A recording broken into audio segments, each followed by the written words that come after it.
ট্যাঙ্কের ডিজেল ফিল্টারটা বারবার জাম্প হয়ে যাওয়ার জন্য কিন্তু গাড়িটা আজকে আমার কাছে এসেছে।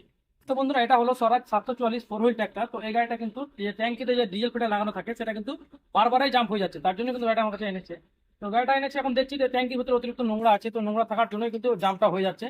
তো এখন আমরা ট্যাঙ্কিটাকে খুলেছি, ট্যাঙ্কিটা খুলে এখন যেটা নোংরা আছে ট্যাঙ্কির ভিতরে সেটা কিন্তু ওয়াশ করবো বা সাফ করবো, তারপরে লাগাবো। তারপর যে জাম্প হচ্ছিল, যে প্রবলেমটা ছিল, সেটা কিন্তু আর হবে না। অনেকেই ভাবতে হয়তো যে ট্যাঙ্কির ভিতরে কিভাবে নোংরা ঢুকে, আমরা তো পেট্রোল পাম্প থেকে তেলটা ভরছি, তাহলে নোংরা কিভাবে ঢুকে বা কোথা থেকে একটু নোংরাটা আসছে আর কি।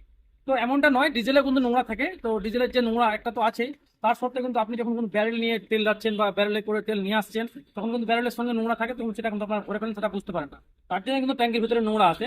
তো অবশ্যই আপনারা কিন্তু পারলে মানে ট্যাঙ্কিটা মানে বছরে অন্ততপক্ষে একবারে ওয়াশ করবেন, তাহলে কিন্তু যে ট্যাঙ্কি ফিল্টারটা জাম্প হওয়ার প্রবলেমটা থাকে। ডিজেল ট্যাঙ্কিতে নোংরা থাকার জন্য আপনার গাড়ির দম বসতে পারে। তো বন্ধুরা, আপনারা যদি চান যে ডিজেল ট্যাঙ্কি ওয়াশ করবেন, তাহলে কিন্তু অবশ্যই মেকানিকের কাছে টাইম থাকতে নিয়ে যাবেন। তার কারণটা হলো সিজন টাইম কিন্তু নিয়ে আসতে কিন্তু এগুলো কাজের টাইম লাগে, আবার কি বিরক্তর কাজ। তো তার জন্য অবশ্যই যে কোনো মেকানিকের কাছে আপনি ডিজেল ট্যাঙ্কি ওয়াশ করার জন্য নিয়ে যাবেন, তখন কিন্তু যেন টাইম থাকে, বা সিজনের আগে বা সিজনের পরে, তাহলে কিন্তু কাজটা ভালো হবে। তো বন্ধুরা, যদি ভিডিওটা ভালো লাগে একটা লাইক অবশ্যই করবেন, আর হ্যাঁ, এই ধরনের ভিডিও পেতে গেলে অবশ্যই পেজটা ফলো রাখবেন। ধন্যবাদ।